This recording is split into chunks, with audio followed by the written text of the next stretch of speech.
हाँ जी चैंपियंस, आ जाइए। स्वागत है आपका हमारे यूट्यूब चैनल में एलसीजी कॉमर्स क्लासेस में। और हमने मुहिम चलाई हुई है मिशन हाफ ईयरली। ये 11वीं के लिए लेक्चर रिकॉर्ड हो रहे हैं और मैं ज़्यादातर कोशिश कर रहा हूँ चैप्टर आपके वन शॉट में डालूं, ताकि आप एक ही बार में सारे चैप्टर का निचोड़ निकाल सके। मैं इसमें आपको थ्योरी के साथ साथ साथ में न्यूमेरिकल भी टच करा रहा हूँ।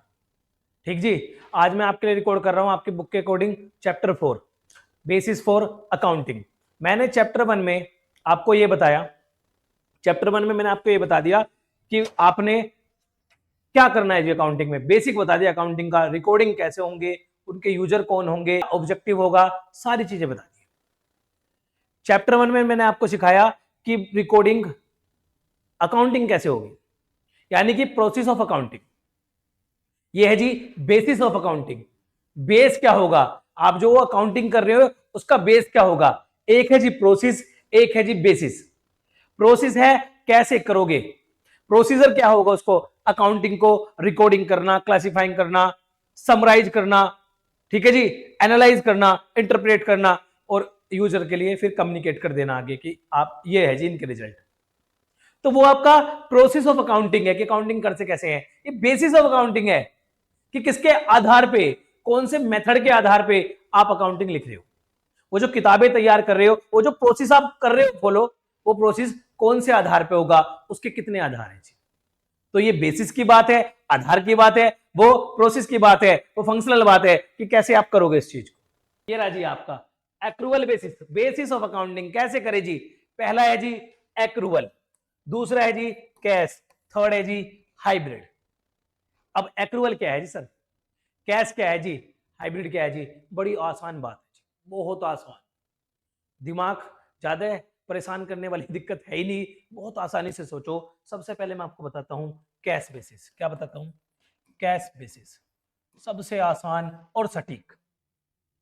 दो चीज चाहिए इसमें, कैश का आना, कैश का जाना, receipt and payment in cash, receipt and payment. Cash आया, कैश गया। कैश का मतलब बैंक भी है बेटे, रिसिप्ट, रिसिप्ट इसका मोटिव है पैसा आना चाहिए, पैसा जाना चाहिए। कैश प्योर कैश मत मान लेना कि उस बैंक नहीं आएगा। Bank and cash are similar, ठीक है जी। बस एक हार्ड मनी है आपके पास, एक सॉफ्ट मनी पड़ी है, ठीक है जी। तो यहाँ कैश मतलब बैंक भी है, पहले तो ये कंफ्यूजन निकाल देना। कैश का आना और कैश का जाना रिकॉर्ड कर दो जी।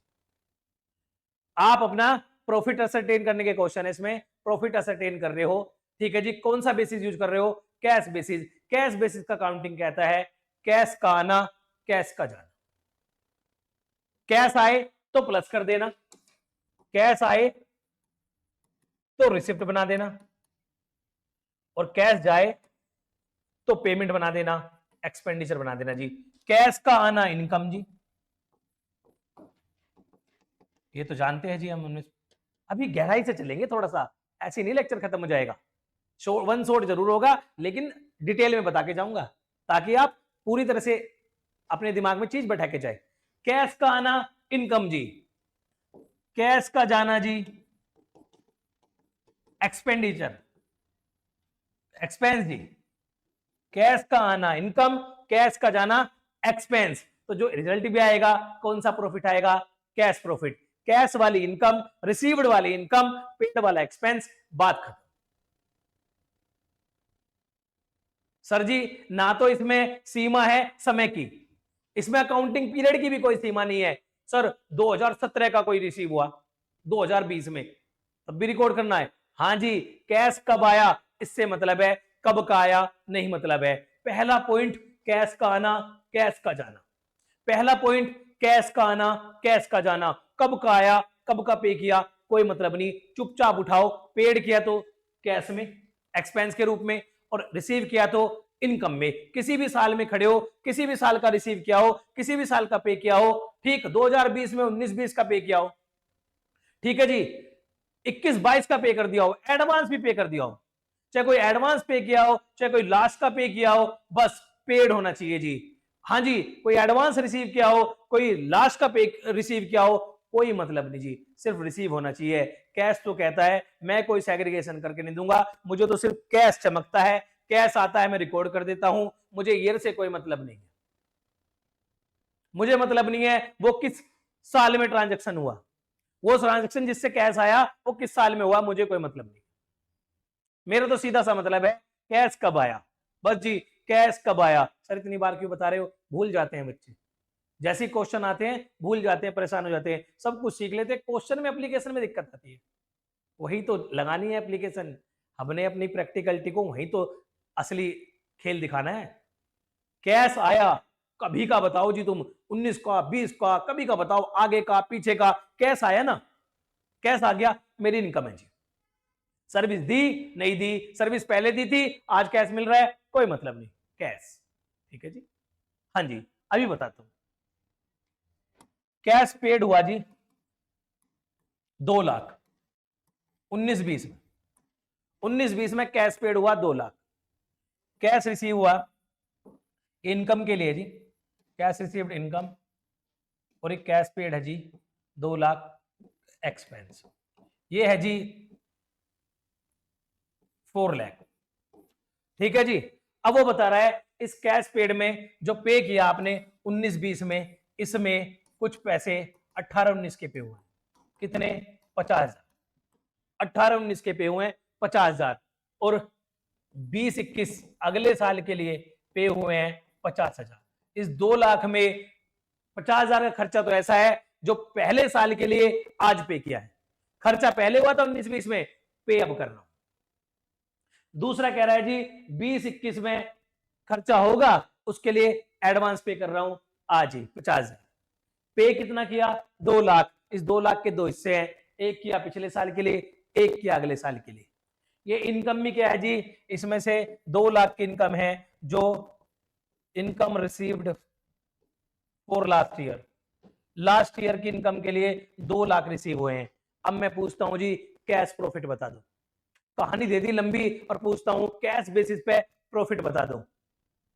मैं कहूंगा सीधा, कहानी में जानता ही नहीं, यहां मैं कैश बेसिस में कहानी जानता ही नहीं, मुझे तो बस ये पता है रिसीव कितना हुआ, रिसीव 4 लाख हुआ, कहां का हुआ कब का हुआ मेरा कोई मतलब नहीं है, रिसीव 4 लाख हुआ, पेड 2 लाख हुआ, मेरा जी कैश प्रॉफिट शो कर रहा होगा 2 लाख। कैश बेसिस के हिसाब से कैश प्रॉफिट या कैश बेसिस के हिसाब से जो मैं रिकॉर्डिंग करूंगा, मैं करूंगा receipt minus payment, receipt minus payment, क्या रिसीव हुआ क्या पे हुआ, मतलब नहीं मुझे किस साल के लिए हुआ, कोई मुझे अकरेंस से मतलब नहीं है, ट्रांजैक्शन कब हुआ इससे कोई मतलब है ही नहीं, सीधी सी बात है पे कब हुआ रिसीव कब हुआ, वो ढूंढ दो जी, 2 चीज ढूंढ दो, कितनी आसान बात है। रिसीव्ड ड्यूरिंग द ईयर, ये ना जी 4 लाख, कह रहे 2 लाख पहले साल के लिए, मतलब नहीं है, मैं कैश बेसिस पे रिसीव के आधार पे करता हूं, तो पिछले साल तो ये 2 लाख रिकॉर्ड हुएंगे नहीं होंगे, क्योंकि पिछले साल मिले नहीं होंगे, पिछले साल वो रिकॉर्ड होगा जब जो मिला होगा। जब मैं मिलने के आधार पे चल रहा हूं तो मुझे अगला पिछला क्या सोचना है, मुझे तो 4 लाख मिले, कितने मिले 4 लाख, मैंने पे करे 2 लाख, चलो जी बात खत्म, मेरी बात खत्म हुई, मुझे अगले पिछले साल से कोई मतलब नहीं है, कैश बेसिस में तो मुझे कोई सेग्रीगेशन करना नहीं, बस 2 चीज ढूंढनी है, कैश आया तो प्लस, कैश गया तो माइनस, मेरा कैश प्रॉफिट तैयार। ये हो जी आपका कैश बेसिस, क्या हो गया जी कैश बेसिस। एक्रूअल बेसिस क्या है जी, एक्रूअल बेसिस जी खतरनाक है, कॉम्प्लेक्स है, उसमें दिमाग लगता है। एक्रूअल बेसिस है जी आपका, ये रिकॉर्ड होगा व्हेन अकरेंस, जब भी अक्री हुआ ट्रांजेक्शंस, जब भी असेट परचेज हुई, लाइबिलिटी अक्री हुई, कोई इनकम एक्सपेंस अक्री हुए, जिस डेट को वो हो गए, चाहे वेदर पेड और नॉट पेड, वेदर रिसीव और नॉट रिसीव, इनकम मिली या नहीं मिली, इनकम पे की या नहीं की, इनकम मिली या नहीं मिली, इनकम पे की या नहीं पे की, अक्रूवल को इस बात से मतलब नहीं है, अक्रूवल को मतलब है, अक्रूवल को कैश से मतलब नहीं है और कैश को अक्रूवल से मतलब नहीं है, अक्रूवल को कैश से मतलब नहीं है और कैश को अक्रूवल से मतलब नहीं है, वो अक्रूवल का वायलेशन कर देता है और ये कैश का वायलेशन करके चलता है। कैश कहता है मुझे मतलब नहीं जी कब का एक्रेंस है, मुझे तो बताओ कैश मिल गया, हाँ जी मिल गया तो रिकॉर्ड कर दो जी, कैश पे हो गया जी, हाँ जी कब का हुआ कैसा हुआ मुझे मतलब नहीं है, रिकॉर्ड करो। एक्रोल कहता है मुझे मतलब है, एक्रोल कहता है तुझे मतलब नहीं है मुझे मतलब है, कैश कब का गया कब का नहीं गया मुझे मतलब है, मुझे यहां निकालना है एक अकाउंटिंग पीरियड का, एक अकाउंटिंग पीरियड का एक्सपेंस ये मैचिंग कॉन्सेप्ट पे निर्भर करता है, ये मैचिंग कॉन्सेप्ट पे डिपेंड करता है। मैचिंग कॉन्सेप्ट आपके चैप्टर 3 में आएगा, मैं कॉन्सेप्ट भी रिकॉर्ड कर दूंगा। मैचिंग कॉन्सेप्ट कहता है जब आपकी इनकम हो जाए, जब आपके एक्सपेंस हो जाए, उसी साल की इनकम उसी साल के एक्सपेंस से मैच करा के प्रॉफिट निकाल देना, मैच करा के प्रॉफिट निकाल देना। कोई इनकम ना छूटे, कोई एक्सपेंस ना छूटे, चाहे पे किया हो या ना किया हो। हमने सारे साल की इनकम बताना, सारे साल के एक्सपेंस बताना और उनको मैच करके हमें अकरेंस बेसिस पे मैच करके प्रॉफिट बताना, तो हम मानेंगे आपके खाते एक्रूअल से तैयार हुए। एक्रूअल सिस्टम को दूसरा नाम मर्केंटाइल सिस्टम भी देता है जी, याद रखना है, पूछ सकता है आपसे एमसीक्यू वगैरह में। और ये कंपनी एक्ट रिकॉग्नाइज करता है इसको जी। कंपनी एक्ट तो चलता किस पे है? एक्रूअल बेसिस पे, एक्रूअल बेसिस पे चलता है जी। ये कैश बेसिस पे एनपीओ वगैरह चैरिटेबल पर्पज के लिए रिसिप्ट और पेमेंट रिसीव करते हैं, रिकॉर्ड कर लेते हैं, पेमेंट करते हैं, आपका पेड में रिकॉर्ड कर देते हैं। ठीक है जी, फेमस आपका एक्रूअल ही है।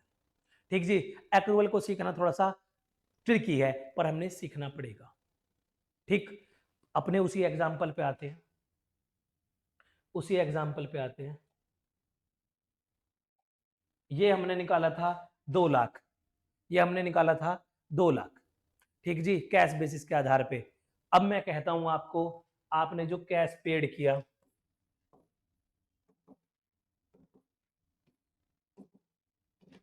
कैश पेड किया आपने 2 लाख, उसमें से 50K किया लास्ट ईयर के लिए, 50K किया एडवांस।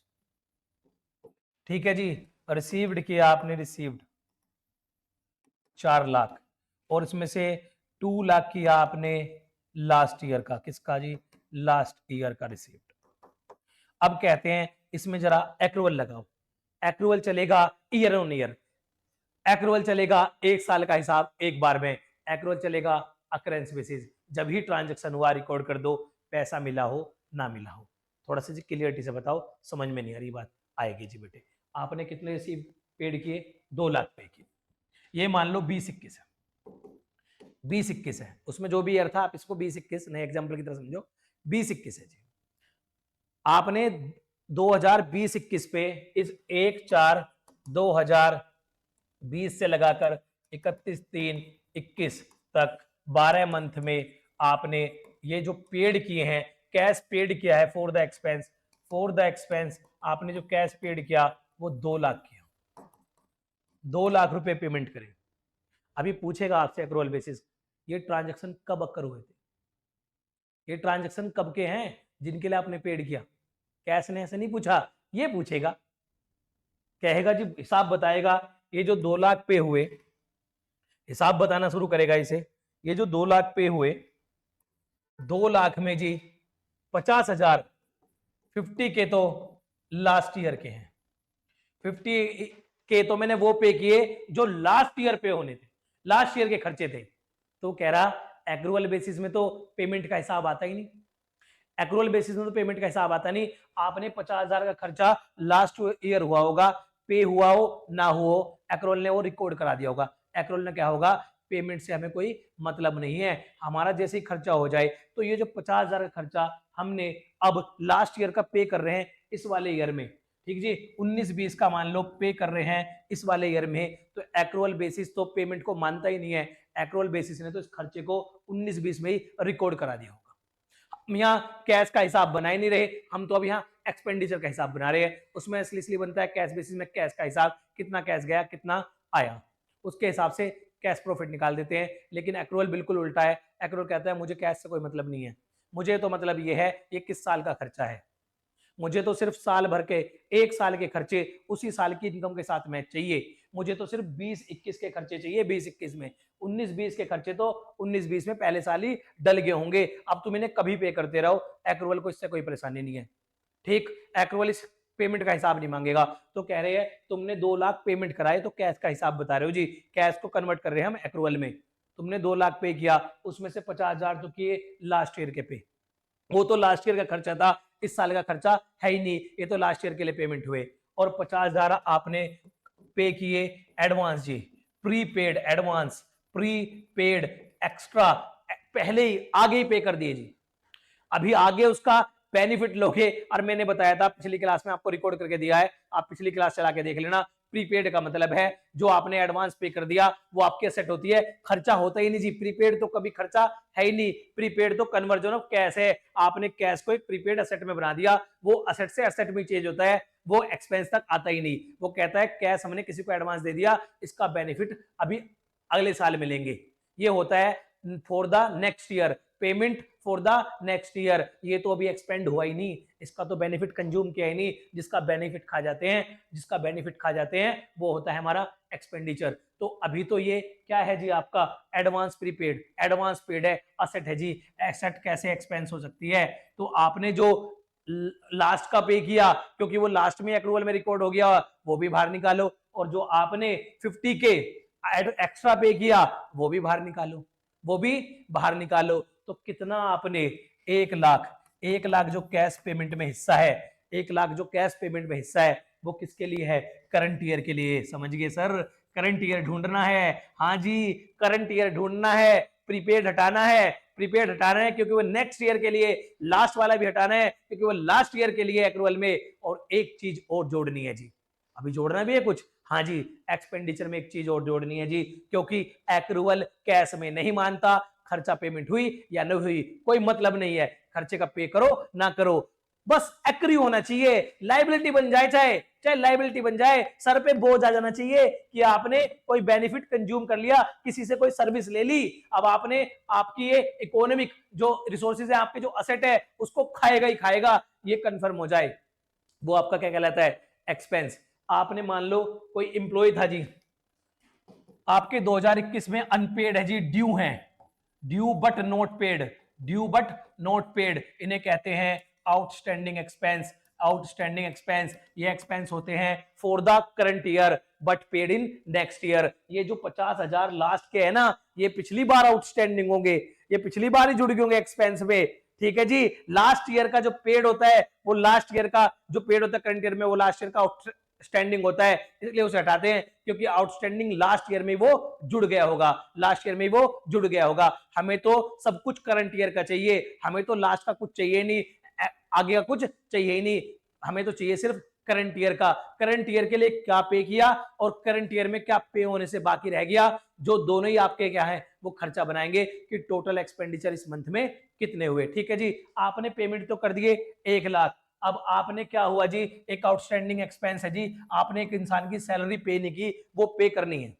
इस साल में उसकी सर्विस ले ली, एक्सपेंस हो गया, आप पे लाइबिलिटी बन गई, आपने पेमेंट नहीं करी। बताओ बच्चों, कैश के आने जाने से क्या एक्रूवल को कोई फर्क पड़ता है? नहीं, आप चाहे अगले साल पे करना, लेकिन खर्चा किस साल का माना जाएगा? आउटस्टैंडिंग एक्सपेंस इसी साल का। इसीलिए हमने जो लास्ट ईयर का आउटस्टैंडिंग है, लास्ट ईयर का आउटस्टैंडिंग है, वो वही रिकॉर्ड कर लिया 19-20 में खर्चे के रूप में। अब पेमेंट कर रहे हैं तो पेमेंट से कोई मतलब नहीं है, इसलिए ये करंट ईयर का खर्चा नहीं से तो बाहर निकाल दिया, ये अगले साल के लिए है, इसलिए एडवांस और प्रीपेड को बाहर निकाल दिया। अब इस साल का आउटस्टैंडिंग जोड़ रहे हैं क्योंकि वो अगले साल में कभी पे होगा, हम उस अगले साल में जब पे होगा उसको उस वक्त का खर्चा नहीं मानेंगे। तो इस साल का जो आउटस्टैंडिंग है वो फाइंड कर रहे हैं, वो ढूंढ रहे हैं, वो दे दो जी हमें, हम इस साल का पूरा खर्चा बना देंगे। कहा जी 20,000 आउटस्टैंडिंग है, आपने 1 लाख तो पेमेंट कर दिया इसका करंट ईयर का जी, अभी कैश में जो पेमेंट कर दिए, अभी दरवाजे पे भी खड़े हैं, खर्चा इसी साल का है, सर्विस इसी साल में कंज्यूम करी है, दरवाजे पे खड़े हैं 20,000 वाले लेने के लिए लोग। तो इस बार 1.2 लाख, 1.20, 1.20 लाख, 1,20,000 आपका करंट ईयर का खर्चा है जी। हमने जब करंट ईयर मैचिंग कॉन्सेप्ट खेलना है, एक्रूवल कॉन्सेप्ट खेलना है, तो इतनी सारी चीज करनी है जी। हमने उसमें से 2 आइटम सीख लेने हैं जी। क्या सीख लेने हैं? पहला आइटम तो एक्सपेंस के लिए सीख लेना है आउटस्टैंडिंग एक्सपेंस। क्या सीख लेना है? Outstanding expense which is expense of current year, हमें चाहिए भी current year, expense of current year but not paid, but not paid, खर्चा अभी का है, पेड नहीं किया, मत करो पेड, हमें क्या मतलब है, एक्रूवल को कोई मतलब नहीं है, आपने खर्चा कर दिया ना, एक्रूवल कहता हो गया जी, ओके है, ओके रिपोर्ट, एकदम रिपोर्टिंग करेंगे इसकी, हम इसकी रिपोर्टिंग करेंगे। एक्सपेंस कौन से वाला जी? आउटस्टैंडिंग, आउटस्टैंडिंग एक्सपेंस है which expense of current year but not paid in current year, not paid in current year. अभी करंट ईयर का एक्सपेंस पे नहीं हुआ, आउटस्टैंडिंग लाइबिलिटी बना हुआ है, लाइबिलिटी बना हुआ है, अगले सालों में जाके पे करेगा। ठीक, देखो जी लाइबिलिटी बना लिया, इसका मतलब उसका एक्सपेंस मान लिया जी हमने सर्विस ले ली, कंज्यूम कर ली, अभी हमारा इकोनॉमिक बेनिफिट खाएगा एडवांस में, आज नहीं दिया, आज भी इकोनॉमिक बेनिफिट नहीं खाया तो लाइबिलिटी खड़ी कर दी। आगे लाइबिलिटी किससे सेट ऑफ होगी, कैश से होगी, अल्टीमेटली वो पैसे लेके चला जाएगा। ठीक है जी, तो कहीं ना कहीं हमारी एसेट कब जाना तय है इससे, तो ये हमने एक्सपेंस रिकॉर्ड कर लिया जी।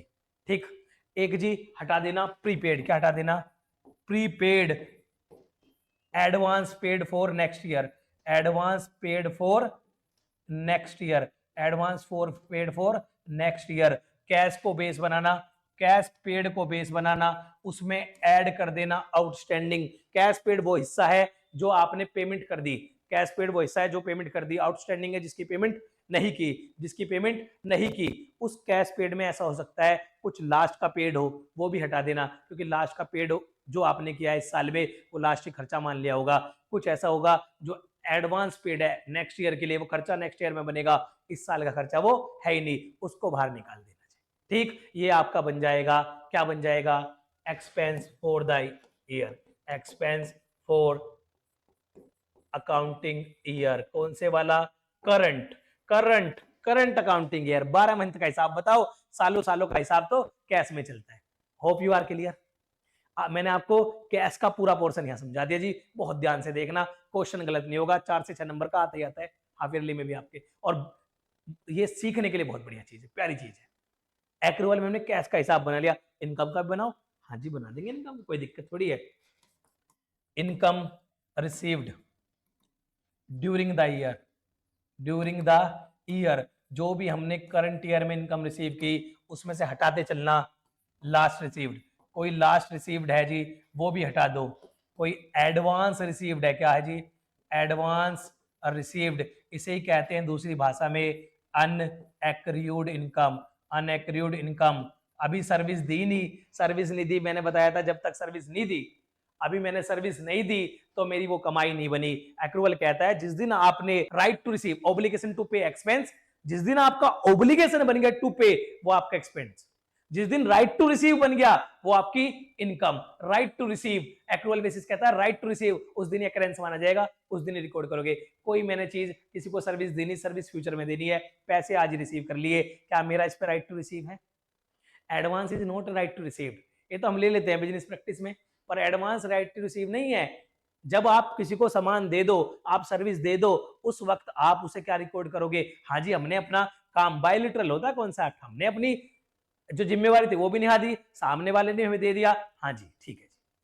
हमें यहाँ किसकी जिम्मेवारी से चलना है, अपनी जिम्मेवारी से, सामने वाले की जिम्मेवारी से नहीं चलना। हमने सर्विस दे दी क्या, हमने सर्विस दे दी क्या, उसने हमें पैसे दिए या नहीं दिए उससे मतलब नहीं है, हमने अपनी जिम्मेवारी निभा दी क्या, हमने अपना काम पूरा कर दिया क्या सर्विस देने का, नहीं जी। जो आपने एडवांस रिसीव्ड कर ली इनकम, एडवांस रिसीव्ड मतलब अभी इनकम बनी नहीं है, पहले रिसीव कर ली, जब इनकम बनी तो आपने सर्विस दी नहीं है, आपने गुड्स दिए नहीं जो देने थे, आपने अपना क्या जिम्मेवारी नहीं निभाई, जिस चीज में आपने अपनी जिम्मेवारी नहीं निभाई वो नहीं होगी आपकी कमाई, वो नहीं होगी आपकी कमाई। ठीक है जी, तो जो भी एडवांस रिसीव्ड है अनएक्रूड इनकम है, एडवांस रिसीव्ड या अनएक्रूड का मतलब होता है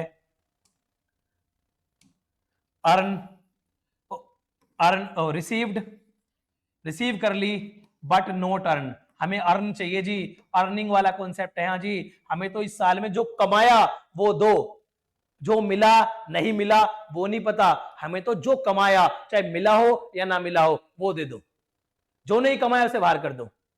कमाया, मिला नहीं, कमाया, रिसीव नहीं किया, अर्न किया। अब इसमें क्या है, रिसीव बट नॉट अर्न, इसका नाम ही क्या है, अनएक्रूड एडवांस का।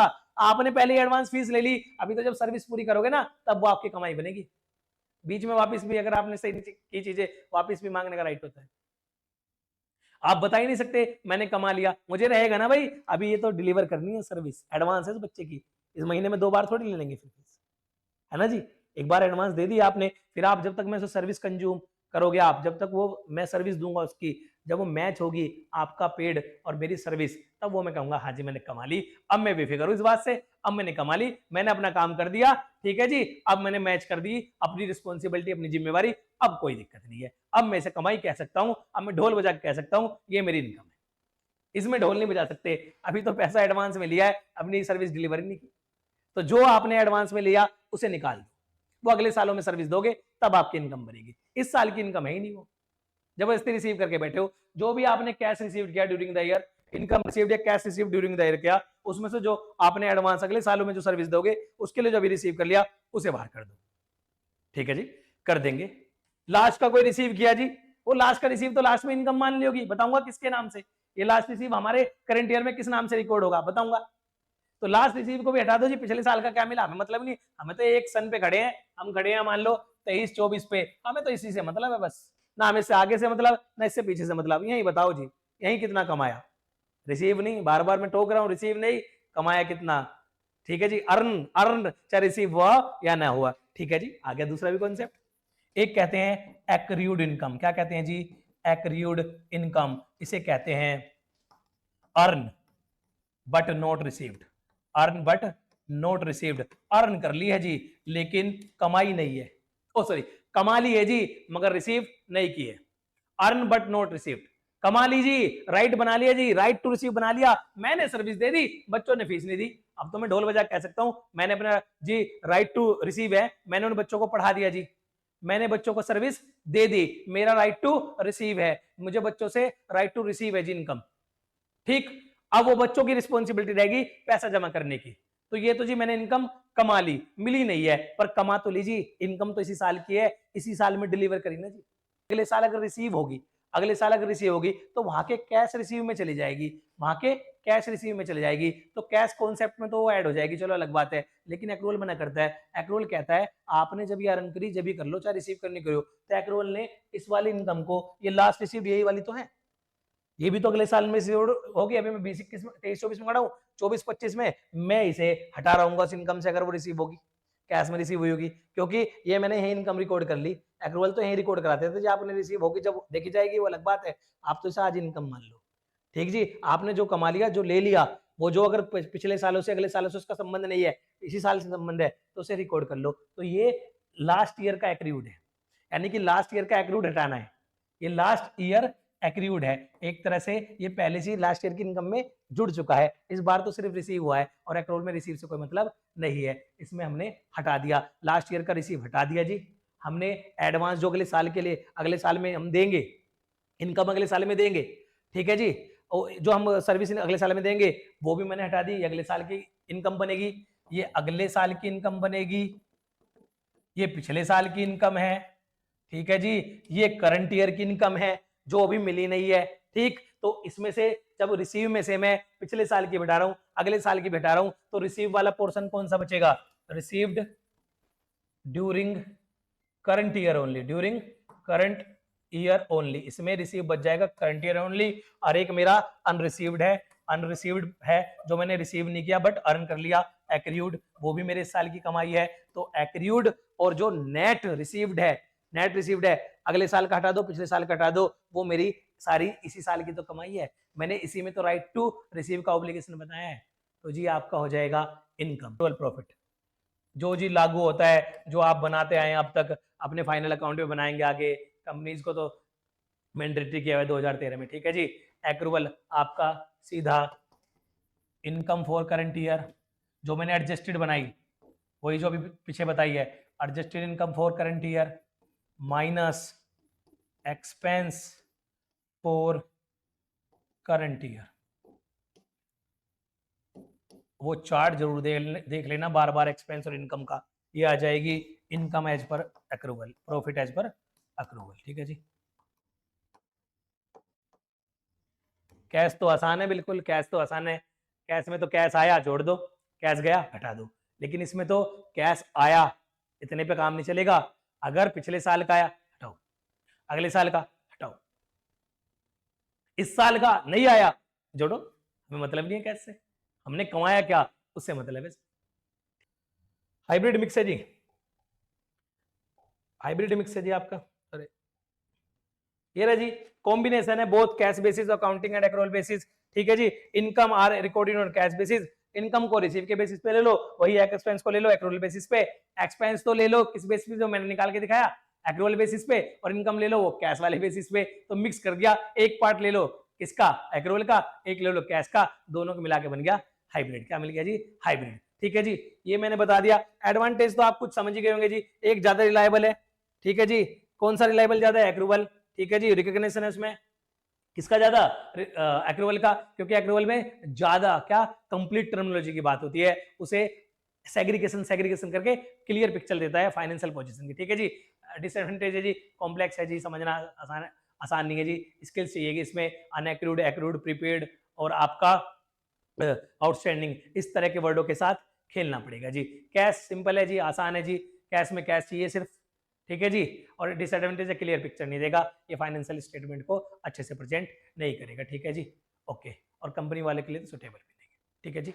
आ जाइए जी। हाँ जी, ये एडवांटेज डिसएडवांटेज तो बेटा आप बहुत आराम से देख लेना। ठीक, ये मैंने प्रीपेड आपको बताया, प्रीपेड और आउटस्टैंडिंग किसमें काम आएगा? एक्सपेंस में। कौन से में काम आएगा? प्रीपेड और आउटस्टैंडिंग बेटे हमारा एक्सपेंस में। किसमें काम आएगा? एक्सपेंस वाले पोर्शन में। और मेरे एक्रूड अनएक्रूड ये आएगा कॉन्सेप्ट है एक्रूवल की। किसकी है? एक्रूवल कॉन्सेप्ट की। ठीक है जी, एक्रूवल कॉन्सेप्ट की टर्म है सारी। एक्रूवल में क्या होता है? अगर आपका आउटस्टैंडिंग जुड़ जाता है, खर्चा बढ़ जाता है, ठीक है जी, और अनएक्रूड निकल जाता है, तो इसमें इनकम कम हो जाती है।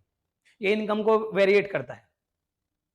ठीक है जी। ठीक, कभी कभी इनकम बढ़ जाएगी कैश से ऊपर, क्योंकि क्या होगा उसमें हम बिना रिसीव भी रिकॉर्ड करते हैं, तो कैश में और इसमें इन वर्डों की वजह से एक्रूवल में डिफरेंस आ जाता है, कैश के प्रॉफिट में और एक्रूवल के प्रॉफिट में। ये कम ज्यादा हो जाएगी, लोअर भी और ओवर भी कम ज्यादा हो सकती है।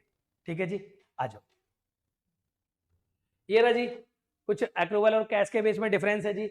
ये रहा, under this there may be prepaid, outstanding, expense, accrued, unaccrued. बताया तो एक्रूवल की तो टर्म है सारी, इसमें है ही नहीं। इसमें तो रिसीव्ड है बस और आपका पेड है, इसमें कोई एक्रूवल पे एक्रूवल ऐसी बात करता है नहीं, उसे मतलब ही नहीं सालों से। फिर कहता है income statement will show lower income will show higher. अगर उसमें हमने क्या करा है, in case of prepaid expense and accrued income, वही बताया, प्रीपेड हटाओगे तो एक्सपेंस कम हो जाता है एक्रूवल केसेस में, और एक्रूड वाली इनकम को जोड़ते हो तो इनकम बढ़ जाती है। उसके केस में एक्रूवल शो कर सकता है इनकम, और ये इसमें ऐसा काम नहीं होता तो ये लोअर कर सकता है, क्योंकि साल हो सकता है कैश कम मिला हो, कैश रिसीव ना हो, अनरिसीव ज्यादा हो, earn but note receive accrued income ज्यादा हो। ठीक है जी। तो किसी में प्रीपेड वाला कॉन्सेप्ट ही ना हो तो उसमें दिक्कत आ सकती है। ठीक है जी, क्योंकि ये रिकॉर्ड नहीं करता है, तो सीधा सीधा रिकॉर्ड करता है क्या पेमेंट किया क्या नहीं किया। इसमें प्रीपेड बाहर कर देते हैं, इसमें प्रीपेड बाहर नहीं होते, तो कहीं ना कहीं ये इनकम कम शो करेगा। इसमें एक्रूड कभी जोड़ते ही नहीं है, इसमें एक्रूड जोड़ते हैं तो ये जा सकता है। लेकिन उसके विपरीत इसमें सर आउटस्टैंडिंग एक्सपेंस जोड़े जाते हैं एक्रूवल में, और इसमें अनएक्रूड इनकम को, एडवांस इनकम को हटाया जाता है, तो उसकी वजह से क्या कर सकता है, लोअर शो कर सकता है, और ये हायर, क्योंकि इसमें ऐसा काम नहीं होता। कंपनी एक्ट में रिकॉग्निशन किसका है जी? एक्रूवल का। किसका नहीं है? आपके कैश बेसिस का। ठीक है जी, ये हो गया आपके डिफरेंस। ठीक, मेन मतलब क्या है जी? आपको मतलब सिखा दिया। आपको जो मैंने वो सिखाया ना, एक्सपेंस निकालने, इनकम निकालना, वो खतरनाक है, वो जरूर करना, उसी के लिए सिखाया है सारा। ठीक है जी, ये डिफरेंस तो मैंने वहीं चमका दिया आपको, उसी में निकालते वक्त ही। देखो कैश में हमने सिर्फ रिसीव लाओ जी 4 लाख, पेड लाओ जी 2 लाख, खत्म करो 2 लाख, और उसमें लाओ जी आउटस्टैंडिंग बताओ जी, प्रीपेड बताओ जी, एक्रूड बताओ जी, अनएक्रूड बताओ जी। फिर वही तो देखा था, जिसमें आपको पता है एक्सपेंस अगर ज्यादा हो रहे किसी वजह से आउटस्टैंडिंग में जोड़ रहे हैं, इनकम हट रही है अनएक्रूड की वजह से, तो कहीं ना कहीं इनकम लोअर से होगी। और उल्टे में प्रीपेड को हटा रहे हैं एक्सपेंसेस में, तो प्रीपेड को एक्सपेंस हटाते नहीं, वो तो कभी का पेड क्या हो, कहता लाओ लाओ एक्सपेंस मानो इनका कैश में, तो लेकिन ये नहीं मानता। तो इसमें क्या होगा, जब एक्सपेंस कोई हटा रहे हो प्रीपेड जैसा, इसमें हट नहीं रहा, जब आप इसमें एक्रूड इनकम जोड़ रहे हो कि वो जो रिसीव भी नहीं हुई है, लेकिन ये तो सिर्फ रिसीव पे चलता है, तो यहाँ इनकम क्या हो सकती है, ये लोअर देगा, ये हायर देगा। ये तो वहीं से तो बन गया टर्मिनोलॉजी। आपने अगर वो सीख लिया अच्छे से, तो लिंक तो आराम से कर दोगे, अलग अलग नहीं पढ़ना। हर बार ये बोलता हूँ वीडियो में, लिंक कर करके पढ़ना है, मजबूत बनाना है अपने आप को। पता चला पढ़ भी लिया और आया भी नहीं, बार बार वही पढ़ रहे हैं, सिर्फ एग्जाम के लिए पढ़ रहे हैं, फिर आगे नॉलेज के लिए फिर कहां से लाओगे उम्र? ये तो उम्र आपकी सीखने की है, किताबें समाधान है, समस्या नहीं है, ध्यान रखना। किताबें सबसे बड़ा समाधान है, ध्यान रखना ये बात। ठीक है जी।